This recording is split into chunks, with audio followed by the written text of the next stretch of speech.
5 సంవత్సరాల తర్వాత మళ్ళీ పెద్ద ఎత్తున ఆంధ్ర రాష్ట్రంలో పెట్టుబడులు పెట్టడానికి అనేక మంది పారిశ్రామికవేత్తలు, ఆ ప్రాజెక్ట్స్ని ఫండ్ చేసడానికి ఫైనాన్సియర్సు, అదేవిధంగా ప్రజాప్రతినిధులు అంటే ఎవరైతే ఎంపీగా కానివ్వండి, మంత్రులుగా పనిచేసే వాళ్ళు కానివ్వండి, వాళ్ళందరూ కలిసికట్టుగా వచ్చి ఒక సమితి ఏర్పాటు చేసుకుని రాబోయే రోజుల్లో విశాఖపట్నానికి ఏం చేయాలి, ఎలా ముందలు తీసుకెళ్ళాలి, ఇన్ఫ్రాస్ట్రక్చర్ ప్రాజెక్ట్స్ ఎలా ఫండ్ చేయాలి. భోగాపురం ఎయిర్పోర్టే అర్థం కాదు, విశాఖపట్నానికి Bhogapuram airport connectivity, metro connectivity, అదేవిధంగా ఆంధ్ర రాష్ట్రంలో ఒక్కొక్క జిల్లాకి ఒక్కొక్క ఫోకస్ ఏరియా అంటే అభివృద్ధి వికేంద్రీకరణ భాగంలో ఒక్కొక్క జిల్లాకి ఒక్కొక్క ఫోకస్ ఏరియా గతంలోనే తెలుగుదేశం ప్రభుత్వం రూపొందించింది. దానికి అనేక పెట్టుబడులు గతంలోనే వచ్చినాయి. గత 5 సంవత్సరాలు ఒక స్పీడ్ బ్రేకర్గా ఆగింది. ఇప్పుడు ఎనిమల్ ఎట్లా యాక్సిలరేట్ చేయాలని దానిపైన డిస్కషన్ కూడా చేస్తాం జరిగింది. మీ అందరూ తెలుసు, ప్రజలందరూ కూడా తెలుసు, గత 5 సంవత్సరాలుగా గత ప్రభుత్వం రోడ్లు వేస్తాం కానివ్వండి, గుంతలు కనీసం పూడ్చలేదు. దానివల్ల ప్రజలు ఇబ్బంది పడ్డారు. అనేక మంది పారిశ్రామికవేత్తలు కూడా గతంలో వెనక్కి వెళ్ళిపోయే పరిస్థితికి వచ్చింది. సో ఎకనామిక్ యాక్టివిటీ మొత్తం రివైవ్ చేయాలి, ఇన్ఫ్రాస్ట్రక్చర్ మీద పెద్ద ఎత్తున పెట్టుబడులు పెట్టాలి, మళ్ళీ వెనుకబడిన ఆంధ్ర రాష్ట్రాన్ని ముందలు వెళ్ళాలి, one of the top fastest growing స్టేట్స్కి ఎట్లా తీర్చిదిద్దాలని దానిపైన మేము కూడా ఈ సమ్మిట్ ద్వారా చర్చిస్తున్నాం. దీంట్లో మంచి సలహాలు, ఐడియాస్ వస్తే అది ముందలు తీసుకెళ్తాం. అందరూ వచ్చిన డిగ్నిటరీస్ అందరూ కూడా ఒకటే చెప్పాను, మేము ఇచ్చిన 6 హామీలో మొదటి హామీ 20 లక్షల ఉద్యోగాలు కల్పన మా లక్ష్యం అని. దానికి ఎవరు ఎక్కువ ఉద్యోగాలు కల్పిస్తే అలాంటి పెట్టుబడులు పెడితే వాళ్ళకి మెరుగైన ఇన్సెంటివ్స్ ఇస్తాము, వాళ్ళకి పెద్ద ఎత్తున ఆహ్వానిస్తామని కూడా నేను వాళ్ళకి హామీ ఇస్తాం జరిగింది.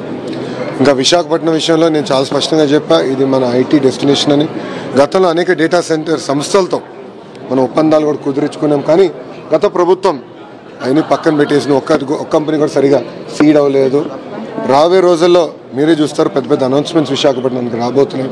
విశాఖపట్నాన్ని ఇతర రాష్ట్రాలతో పోటీ పడే విధంగా మేము రూపొందిస్తాం. ఇంకో పక్కన ఐటీ పెట్టుబడులు కూడా పెద్ద ఎత్తున తీసుకొస్తాం. నిరుద్యోగ యువకులకి సొంత రాష్ట్రాల్లోనే ఉద్యోగాలు, ఉపాధి కల్పించే లక్ష్యంతో మేము పనిచేస్తాం. సార్, గడిచిన 100 రోజుల్లో సిద్ధం చేశారు. ఇప్పుడు ఆల్రెడీ ఐటీ ఎలక్ట్రానిక్స్ వచ్చగల అనేక కంపెనీలతో కూడా మేము చర్చిస్తాం జరిగింది. ఫస్ట్ నేను ఏం చేశానంటే, ముందులో ఉన్న ఐటీ కంపెనీలతో మీకు తెలుసు, ఇది 3వసారి నేను వైజాగ్ వచ్చాను. దాని ముందరనే ఫస్ట్ వచ్చినప్పుడు ఐటీ కంపెనీలతో మేము మీటింగ్ పెట్టుకున్నాం. వాళ్ళు ఎదుర్కొన్న సమస్యలు ఏంటి, ఇన్సెంటివ్స్ ఏంటి, అవన్నీ స్ట్రీమ్లైన్ చేసాం. ఒక ఐటీ కంపెనీ, పెద్ద ఐటీ కంపెనీ, దాదాపు 1500 మందికి ఉద్యోగాలు కల్పిస్తారు. రాబోయే 5 సంవత్సరాలు 20,000 మందికి ఉద్యోగాలు కల్పించే కంపెనీకి గతంలో కనీసం వీధి దీపాలు వేయలేదు, వాళ్ళకి కావాల్సిన బస్ సౌకర్యాలు అందజేయలేదు. అవన్నీ కూడా క్లియర్ చేశారు. ఎందుకంటే వీళ్ళు మన బ్రాండ్ అంబాసిడర్స్గా ఉంటారు. వీళ్ళతో పాటు ప్యారల్గా ఈ మీటింగ్ అయిన తర్వాత నేను కూడా అనేక ఫీల్డ్ విజిట్స్కి వెళ్తున్నాను. ఎందుకంటే కొంతమంది ఇన్వెస్టర్స్ వచ్చారు, వాళ్ళు కొన్ని ఏరియాస్ చూపించాలి అని కోరారు, వాళ్ళతో నేను వెళ్తున్నా. సో రాబోయే 100 రోజుల్లో ఫస్ట్ 100 days ఉన్నది సెట్ చేసి, రాబోయే 100 రోజుల్లో పాలసీ, ఐటీ పాలసీ అంటే ఒక ఐటీ పాలసీ, జీసీసీ పాలసీ లాంటి అన్నీ తీసుకొచ్చి మేము ప్రజల ముందర పెడతాం, పారిశ్రామికవేత్తల ముందర పెడతాం, రోడ్ షోలు చేస్తాం. అండ్ రాబోయే 100 రోజుల్లో పెద్ద ఎత్తున ఐటీ సంబంధించిన పెట్టుబడులు తీసుకునే లక్ష్యంతో మేము పనిచేస్తాం అండి. నెక్స్ట్ 100 daysలో తీసుకొస్తాం. సార్, మీరు గతంలో ఆల్టర్నేటివ్ టెక్నాలజీస్ మీద ఎక్కువ కాన్సన్ట్రేట్ చేశారు. ఫిన్టెక్ కావచ్చు, బ్లాక్ చైన్ టెక్నాలజీ, ఇట్లాంటివన్నీ కూడా నీరుగార్చినటువంటి పరిస్థితి గడిచిన 5 ఏళ్ల కాలంలో. ఫ్యూచర్లో ఎలా ఉండబోతుంది అంటే ఆల్టర్నేటివ్ ఐటీ కంపెనీస్ కాకుండా అంటే ఎమర్జింగ్ టెక్నాలజీస్ అనేది, emerging technologies is the right word. ఇప్పుడు మీరు చూస్తే అందుకే డేటా సెంటర్స్ మీద అంత ఫోకస్ చేస్తున్నాం. డేటా సెంటర్స్కి ఏర్పాటు చేయాలి, పెద్ద ఎత్తున పెట్టుబడులు, డబ్బులు వస్తున్నాయి దానికి. దాంతో ప్యారల్గా డేటా మన టెక్నాలజీ కూడా ఎవ్రీ 3 years అప్గ్రేడ్ చేయాలి. సో సర్వర్ మ్యానుఫ్యాక్చరింగ్, అసెంబ్లింగ్ మనం ఎందుకు చేయకూడదు ఆంధ్ర రాష్ట్రంలో అనేది నా పని. డేటా సెంటర్స్కి major cost is energy, renewable energy ఎందుకు ఆంధ్ర రాష్ట్రంలో ఉండకూడదు. సో మొత్తం ఎక్కువ సిస్టమ్ మనం క్యాప్చర్ చేయాలి, ఇది ఒక భాగం. డేటా సెంటర్స్ వస్తే ఆటోమేటిక్గా ఆర్టిఫిషియల్ ఇంటెలిజెన్స్ వస్తుంది, దాంట్లో పెద్ద ఎత్తున ఉద్యోగాలు, ఉపాధి కల్పించగలుగుతాం.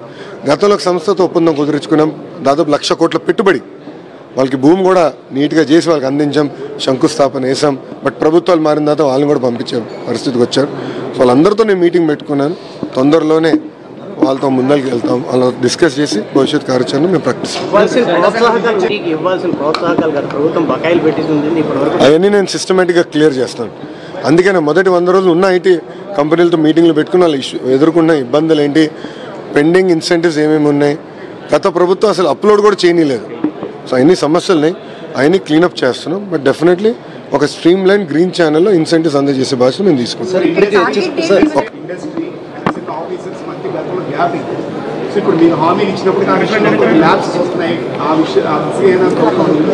నో అదే I disagree with that logic.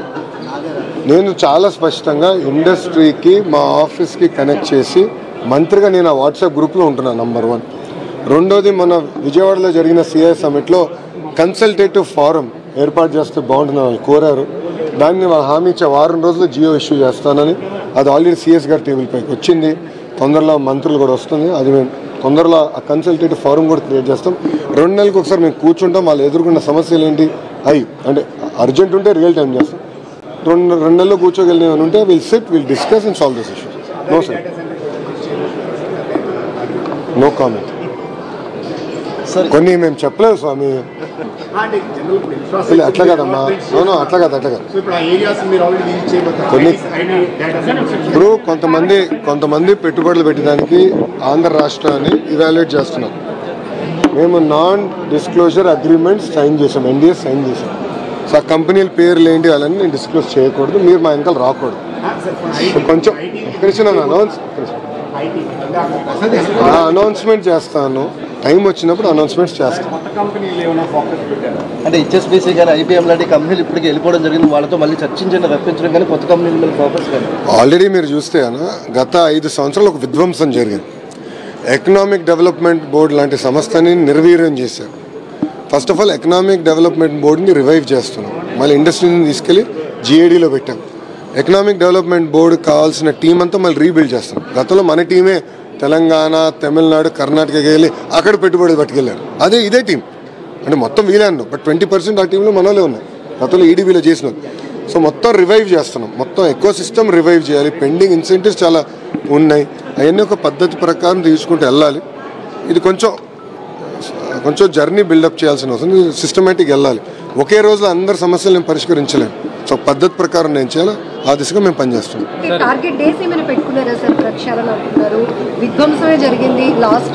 మీరు చూస్తే గత 100 రోజులు అనే కార్యక్రమాలు ఆల్రెడీ చేసాం కదా. గతంలో ఐటీ మంత్రి గారు ఎప్పుడు ఐటీ కంపెనీలతో విశాఖపట్నంలో సమావేశం ఏర్పాటు చేసుకోవాలా 5 సంవత్సరాల్లో. వాళ్ళతో ఎప్పుడు మాట్లాడాల. అది నేను చెప్తాను కదా, వాళ్ళే చెప్పారు, ఆన్ రికార్డ్ చెప్పారు. అండ్ ఐ థింక్ ఐటీ మంత్రి గారు ఈ ఊరే అనుకుంటా. అంటే ముందల మంత్రి గారు వేరే నెల్లూరు జిల్లా, పాపం చనిపోయిన తర్వాత మన ప్రాంతానికి చెందిన ఒక వ్యక్తి ఐటీ మంత్రి అయ్యారు. ఆయన కోడిగుడ్ల గురించి మాట్లాడాడు తప్ప ఈనాడు ఐటీ గురించి, పెట్టుబడుల గురించి ఏం మాట్లాడాల. మేము ఒక ఫోకస్డ్కి వెళ్తున్నాం. సో ఫస్ట్ 100 days ఉన్న ప్రాబ్లమ్స్ మనం రిజాల్వ్ చేసుకోవాలి. ఇప్పుడు మీరే చూస్తారు, టాటా సన్స్ చైర్మన్ చంద్ర గారు వచ్చారు. గతంలో ఇప్పుడు వచ్చాడా ముఖ్యమంత్రి గారు కలిసి? ఆయన వచ్చి ఆంధ్ర రాష్ట్రానికి పెట్టుబడులు ఎట్లా అట్రాక్ట్ చేయాలని దానిపైన ఒక టాస్క్ ఫోర్స్ వేస్తున్నామంటే ఆయన వైస్ చైర్పర్సన్గా ఉంటానని చెప్పారు. అంటే ముఖ్యమంత్రి గారు చైర్పర్సన్గా, చంద్ర గారు లాంటి వ్యక్తి వైస్ చైర్పర్సన్గా ఉంటారు. మీరు ఇప్పుడు చూడండి ఎంత యాక్టివిటీ మొదలైంది వైజాగ్. కనీసం వైజాగ్ గురించి అందరూ మాడుకుంటున్నారు, ఆంధ్ర రాష్ట్రం గురించి అందరూ మాడుకుంటున్నారు. గతంలో ఎవరు మాట్లాడేవారు కాదు, ఎవరు వచ్చేవారు కాదు, ముఖ్యమంత్రి గారు ఇంటి బయటకు వచ్చేవారు కాదు. అనేక సమస్యలు ఉండేది. ఇప్పుడు చూస్తే ముఖ్యమంత్రి గారు బాగా తిరుగుతున్నారు, మంత్రులందరూ పరిగెత్తిస్తున్నారు. పారిశ్రామికవేత్తలు కూడా ఇప్పుడు రాని విధంగా ఇప్పుడు మళ్ళీ ఆంధ్ర రాష్ట్రానికి వస్తున్నారు. భోగాపురం ఎయిర్పోర్ట్ గురించి ఆల్రెడీ ముఖ్యమంత్రి గారు 2-3 సార్లు సమీక్ష చేశారు. గౌరవ కేబినెట్ శాఖ మంత్రివర్యులు, సివిలేషన్ మంత్రివర్యులు రామ్మోహన్ నాయుడు గారు కూడా సీరియస్గా దాన్ని టైం కన్నా ముందలు చేయాలన్న లక్ష్యంతో పనిచేస్తున్నాం. సో ఇవన్నీ ఇప్పుడు సెట్ చేస్తున్నాం.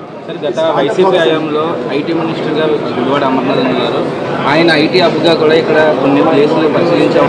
అంటే అక్కడ కొన్ని అయిపోయి ఉన్న ఐటీ కంపెనీలు ఇప్పుడు మళ్ళీ ప్రారంభమవుతాయి గతంలో ఉన్న కంపెనీలు. నేను ఒకటి క్లారిటీగా చెప్పదలుచుకుంది ఏంటంటే, గత ప్రభుత్వం తీసుకున్న నిర్ణయాలను మేము రివర్స్ చేయాలని ఆలోచనలో మాకు ఉండదు. ఎందుకంటే కొన్ని 2-3 ఉదాహరణలు చెప్తా. దానికి రివర్స్ టెండరింగ్ అని రివర్స్ డ్రైవింగ్ చేశాడు గత ముఖ్యమంత్రి. దాంతో ఏమైంది, బుడమేరు బ్రిడ్జ్ కొట్టేసింది. బుడమేరులో బ్రిడ్జ్ జరిగింది. ఆ బ్రిడ్జ్ వల్ల ఈరోజు విజయవాడ మొత్తం మునిగిపోయింది. కారణం ఏంటి, ఆనాడు బాబు గారు శాంక్షన్ చేసిన ప్రాజెక్ట్ ఈయన ఏకపక్షంగా రివర్స్ టెండరింగ్ పేరుని తీసుకొచ్చి ఎవరు రాకపోతే క్యాన్సిల్ చేసినందుకు. సేమ్ ప్రాబ్లం టీటీడీలో జరిగింది. రివర్స్ టెండరింగ్ పేరైతే నెయ్యి ఎటు చేస్తారో మనందరం చూసిన విషయమే కదా.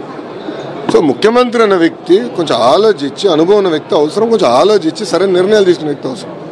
సో గతంలో జరిగిన ఏదైతే నిర్ణయాలు ఉన్నాయో కేవలం అయ్యే కదా, అన్ని సమీక్ష చేస్తాం. కానీ ప్రజలకు ఇబ్బంది లేకుండా, పారిశ్రామికవేత్తలకి ఇబ్బంది లేకుండా ఎట్లా మనం ముందలు తీసుకెళ్ళిన దానిపైన మేము వెళ్తున్నాం. ఇప్పుడు మీరు అడిగారు లూలు గ్రూప్ గురించి, మీరు అడిగారు. గతంలో చంద్రబాబు నాయుడు గారు రెడ్ కార్పెట్ వేసి వాళ్ళు మేము రావన్నా మీరు రాండి, మంచి బీచ్ ఉంది, అద్భుతమైన సిటీ, కన్వెన్షన్ సెంటర్ కడదామన్నారు. అది కానీ వచ్చి ఉంటే ఈరోజు మనకి ఈ రీజన్ అంటే ఈ ప్రాంతంలోనే అతిపెద్ద కన్వెన్షన్ సెంటర్ వచ్చేది, హోటల్ వచ్చేది, కనీసం 20,000 మంది చేశారు. ఇప్పుడు వాళ్ళు ఏమన్నారు, అఫీషియల్గా రాశారు, ఆంధ్ర రాష్ట్రం తప్ప అన్ని రాష్ట్రాలు మేము పెట్టుబడి పెడతాం. సో మాకు కూడా టైం పడుతుంది. ప్రజలు కూడా ఇప్పుడు పారిశ్రామికవేత్తలు కూడా నన్ను ఒక ప్రశ్న అడుగుతున్నాను, బాబు గారు వస్తే అన్నీ బాగుంటాయి, మీరు గ్రీన్ ఛానల్ ఇస్తారు, మళ్ళీ సైకో వస్తే 5 సంవత్సరాలు మేము ఇబ్బంది పెట్టాం. రెన్యూవబుల్ ఎనర్జీ సమిట్కి బాబు గారు వెళ్ళినప్పుడు అదే ప్రశ్న అందరూ అడిగారు, మీరు అన్నీ బాగా చేస్తారు సార్, అన్నీ సెట్ చేస్తారు, మీరు మమ్మల్ని ప్రోత్సహిస్తారు, మమ్మల్ని వెనకాల పరిగెత్తిస్తారు, మళ్ళీ పొరపాటున సైకో వస్తే మళ్ళీ మా పరిస్థితి ఏంటి? ప్రజలు కూడా గమనించాలా. ఎందుకంటే ఇట్లా ఒక సైకో అనే వ్యక్తి ముఖ్యమంత్రి అయినప్పుడు రివర్స్ టెండరింగ్ పేరుతో ఆ రోజు పీపీఎల్ క్యాన్సిల్ చేసి మొత్తం గందరగోళం సృష్టించాడు. దానివల్ల ఈరోజు కరెంట్ ఛార్జీలు కూడా పెరిగినాయి, పారిశ్రామికవేత్తలు కూడా ఇబ్బంది పడ్డారు. ఇప్పుడు లూలు గ్రూప్ లాంటి వ్యక్తులు ఇంకా ఆంధ్ర వేయడంలో సుప్రభావం చూపించాయో, మీరు రెడ్ బుక్ అన్నది కూడా చాలా ప్రభావం చూపించింది. ప్రజలందరూ ఒక ఎష్యూర్డ్ గవర్నమెంట్ ఫ్యూచర్ లో గడిచిన కాలంలో జరిగినటువంటి ప్రభుత్వాలు భవిష్యత్తులో చూడడం అనేటువంటి కాన్ఫిడెన్స్ క్రియేట్ చేసింది. ఆ రెడ్ బుక్ మీదే వాళ్ళ నారా లోకేష్ గారు ఫోకస్ ఉందా, అసలు దానికి ఎట్లాంటి విధానాలు ఉన్నాయి? రెడ్ బుక్ లో నేను రెడ్ బుక్ గురించి ప్రతి పబ్లిక్ మీటింగ్ లో మాట్లాడా. పాదయాత్ర దాదాపు 90 పబ్లిక్ మీటింగ్స్ పెట్టుకున్నాం. దాంట్లో చాలా స్పష్టంగా చెప్పా, ఏ అధికారులు వైకాపా నాయకులు చట్టాన్ని ఉల్లంఘించి ప్రజల్ని ఇబ్బంది పెట్టారో వాళ్ళు వదిలిపెట్టేదే లేదు.